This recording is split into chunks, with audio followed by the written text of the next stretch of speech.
Hello everyone.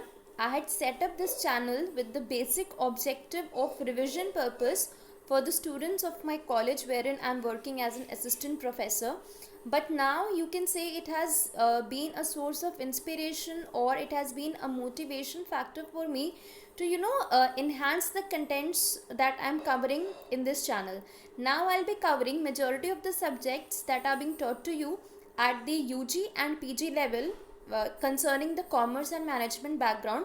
Along with that, preparing you well for NET JRF examination conducted by NTA.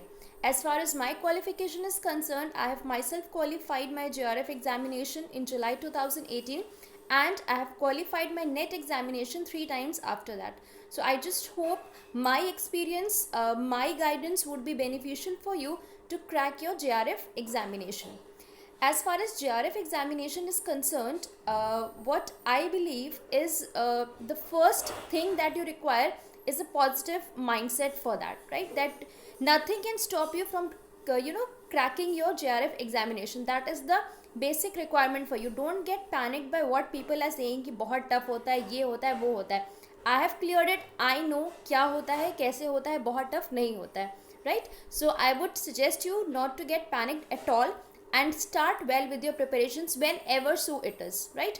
Don't think that you are a bit late or you do not have enough time. Whenever you start, that is the perfect time to start anything you have wished for. As far as the syllabus of NTA NET JRF is concerned, we have 10 units under it. So today I'll be starting with the first unit, that is business environment and international business. पहले ये दोनों units अलग अलग होती थी, but now they have merged into one common unit, business environment and international business, जिसकी वजह से ये यूनिट थोड़ा सा बड़ा हो जाता है and there are a majority of questions from this unit. So without wasting any further time, let's start with the first unit, first topic of today, that is business environment. Now see, what do you understand by business environment? Simple सा अगर इसका एक conclusion निकालें तो हम ये समझ सकते हैं कि जो एनवायरनमेंट बिजनेस को अफेक्ट करेगा वही हमारा बिजनेस एनवायरनमेंट होगा.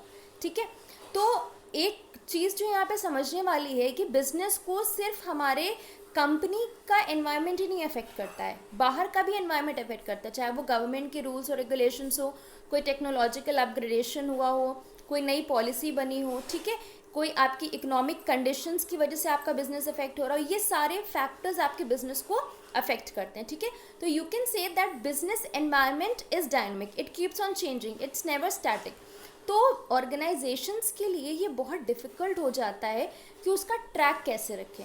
ठीक है, तो उसका ट्रैक रखने के लिए ही हम इस चीज़ को समझेंगे यहाँ पर कि एक्चुअली बिजनेस एनवायरनमेंट है क्या, उसके अंदर कौन कौन से फैक्टर्स आते हैं जो उसे अफेक्ट करते हैं, और उन फैक्टर्स को टैकल करने का क्या तरीका है हमारे पास. ठीक है, as far as today's video is concerned, I'll be covering the concept of business environment and the factors affecting business environment. ठीक है, एक चीज़ जो नेट JRF की प्रिपरेशन के लिए ध्यान रखनी है वो ये कि आप रट कर ये एग्ज़ाम क्लियर नहीं कर सकते हो. Make that very very clear in your mind कि आपको ये एग्ज़ाम क्लियर करने के लिए आपके खुद के कंसेप्ट क्लियर होने चाहिए, और कंसेप्ट तभी क्लियर होंगे जब आप उस चीज़ को समझोगे, उसको रटने की जगह आप उसको समझने पे फोकस करोगे और मैक्सिमम क्वेश्चंस प्रैक्टिस करोगे. ठीक है, यही एक तरीका है अपने कॉन्सेप्ट्स को क्लियर करने का, क्योंकि क्वेश्चंस का जो लैंग्वेज होता है वो हर पेपर में चेंज होता है.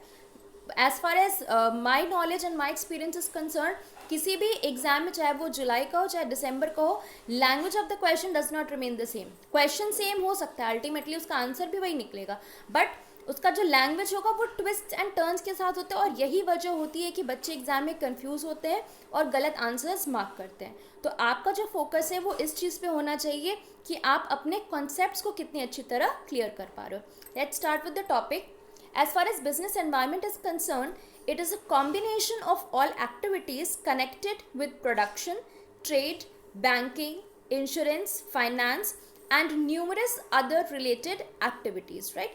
Whatever is constituting your business, whatever activities are there in your business, चाहे आप अपने रॉ मटेरियल्स ले रहे हो, चाहे आपका रिलेशनशिप आपके सप्लायर्स से है, चाहे वो क्रेडिटर्स से है, चाहे वो डेटर्स हैं आपके, चाहे वो फाइनेंशियल इंस्टीट्यूशंस हैं जहाँ से आप लोन प्रोक्योर कर रहे हो, आपने अपने बिजनेस को इंश्योर करा रखा है, हर एक चीज़, हर एक फैक्टर आपका बिजनेस एनवायरनमेंट होता है, ठीक है।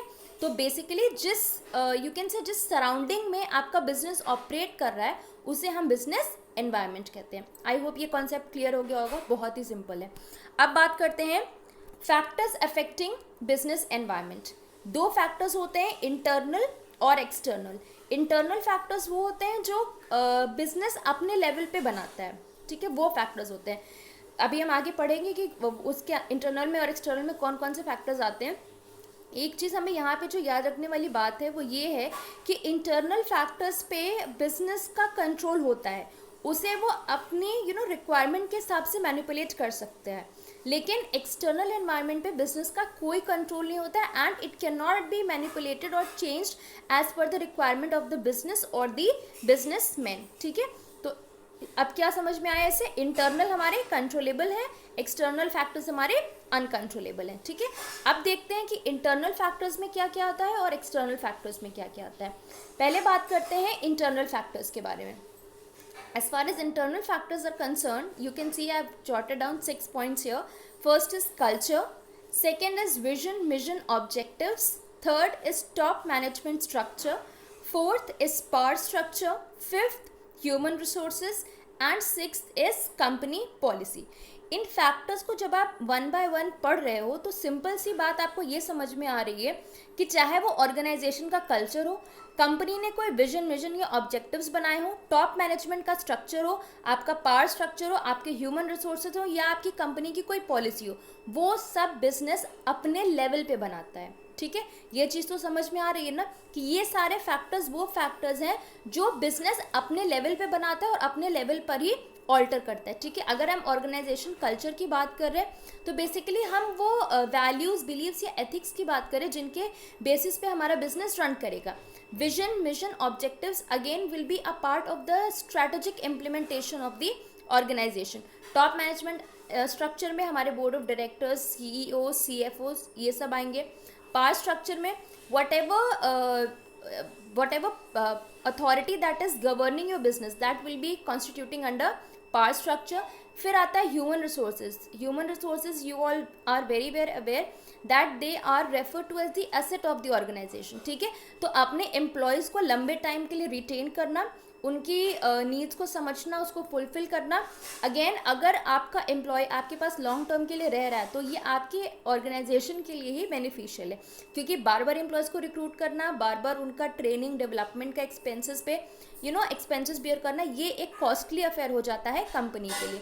And the last is company policy. जो भी पॉलिसीज कंपनी फॉर्मुलेट कर रही है अपने लेवल पे अपने बिजनेस के लिए, that will be constituting your company policy, ठीक है। तो इंटरनल फैक्टर्स जो कि ऑर्गेनाइजेशंस अपने खुद के लेवल पे बनाती हैं वो उनके कंट्रोल में होता है और वो जब चाहे उसे मैनिपुलेट कर सकते हैं, उसे मॉडिफाई कर सकते हैं as per the requirement of the business. अब बात करते हैं हम एक्सटर्नल फैक्टर्स की। एक्सटर्नल फैक्टर्स में हमारे दो डिफरेंट क्लासिफिकेशंस आ जाते हैं, micro factors and macro factors. Micro factors आप लोगों को अगर याद हो ग्रेजुएशन पोस्ट ग्रेजुएशन का कि आपने माइक्रो और मैक्रो इकोनॉमिक्स पढ़ी थी। जब माइक्रो की बात करते हैं तो हम इंडिविजुअल डिटर्मिनेंट्स की बात करते हैं और मैक्रो में हम पूरी इकोनॉमी को ही कंसिडर करते हैं। सेम चीज़ यहाँ पर भी हो रही है। जब हम माइक्रो फैक्टर्स की बात करेंगे तो हम इंडिविजुअल यूनिट्स की बात करें और जब हम मैक्रो फैक्टर्स की बात करें तो हम उन फैक्टर्स की बात करें जो कि एक लार्ज स्केल पे ऑपरेट करें, पूरी इकोनॉमी को गवर्न कर रहे हैं, ठीक है। माइक्रो फैक्टर्स में हमारा सबसे पहला आता है सप्लायर्स। सप्लायर्स आपके बिजनेस को कैसे अफेक्ट करेंगे? अगर वो आपको रॉ मटेरियल्स ही नहीं प्रोवाइड करेंगे तो आप अपना बिजनेस रन कैसे करोगे, प्रोडक्शन कैसे कैरी फॉरवर्ड करोगे, ठीक है। So that constitutes your suppliers. फिर आते हैं हमारे कस्टमर्स। कस्टमर्स तो हमारे बिजनेस का बेस हैं, ठीक है। अगर आप कस्टमर्स को सेटिस्फाई नहीं कर पा रहे हो, आपका कस्टमर बेस स्ट्रांग नहीं है, तो आप मार्केट में किस लिए हो? आपको अल्टीमेटली प्रॉफिट अर्न करना है। वो प्रॉफिट कहाँ से आएगा? तभी आएगा ना जब आप ज़्यादा कस्टमर्स को अवेल कर पाओगे, ज़्यादा कस्टमर बेस अपना बढ़ा पाओगे, तभी तो आपके पास प्रॉफिट आएगा, ज़्यादा से ज़्यादा अपनी सेल्स बढ़ा पाओगे, ठीक है। फिर आते हैं मार्केट इंटरमीडिएरीज, वो आपके एजेंट्स, होलसेलर्स, डिस्ट्रीब्यूटर्स, ये सब आएंगे आपके मार्केट इंटरमीडिएरीज में, जो आपकी हेल्प करेंगे। देखो कुछ गुड्स तो डायरेक्टली प्रोड्यूसर से कंज्यूमर्स के पास चले जाते हैं, लेकिन कुछ गुड्स के लिए हमें एक चैनल बनाना पड़ता है, चाहे वो एजेंट्स के थ्रू बनाए, चाहे वो होलसेलर्स के थ्रू बनाए, चाहे वो होलसेलर रिटेलर के थ्रू बनाए, ठीक है। तो इन इंटरमीडिएरीज का बहुत इंपॉर्टेंट रोल होता है हमारे ऑर्गेनाइजेशन में। उसके बाद आते हैं competitors. Competitors are again very very important for us, क्योंकि वो क्या स्ट्रैटेजीज फॉर्मुलेट कर रहे हैं ये देखना हमारे लिए बहुत ज़रूरी हो जाता है। वाई? बिकॉज अगर वो हमें ओवरशैडो करने के लिए कोई स्ट्रैटेजी बना रहे हैं, तो we need to be aware कि हमें क्या करना है अपने लेवल पे, राइट। सो अगेन उनका डिसीजन मेकिंग प्रोसेस, उनके स्ट्रैटेजीज भी हमारे लिए इंपॉर्टेंट है, सो दैट हम अपनी स्ट्रैटेजीज भी उसी के अकॉर्डिंग फॉर्मुलेट कर पाएँ। और फिर लास्ट आता है हमारा पब्लिक। कस्टमर्स और पब्लिक में कंफ्यूज मत होना। कस्टमर्स वो होते हैं जो ऑलरेडी हमारे गुड्स और सर्विसेज को अवेल कर रहे हैं। पब्लिक वो भी उन लोगों को भी कवर करेगी जिन्होंने अभी तक हमारा कोई भी प्रोडक्ट या सर्विस अवेल नहीं किया, उन्हें हम प्रोस्पेक्टिव कंज्यूमर्स या कस्टमर्स बोल सकते हैं, ठीक है। अब आते हैं मैक्रो फैक्टर्स पे, जहाँ पे हम we are considering the entire economy as a whole. इसमें जो फैक्टर्स हैं हमारे वो हैं political, economic, social, technological, legal and global, ठीक है। इसको शॉर्ट टर्म याद रखने का तरीका है पेस्टल, PESTL, ठीक है। अदरवाइज अगर ऐसे याद रह जाए तो वेल एंड गुड, वैसे it's very very simple, you can memorise it very easily. Political में वो political factors will be constituting the policies, the rules and regulations that are being framed by the government, ठीक है।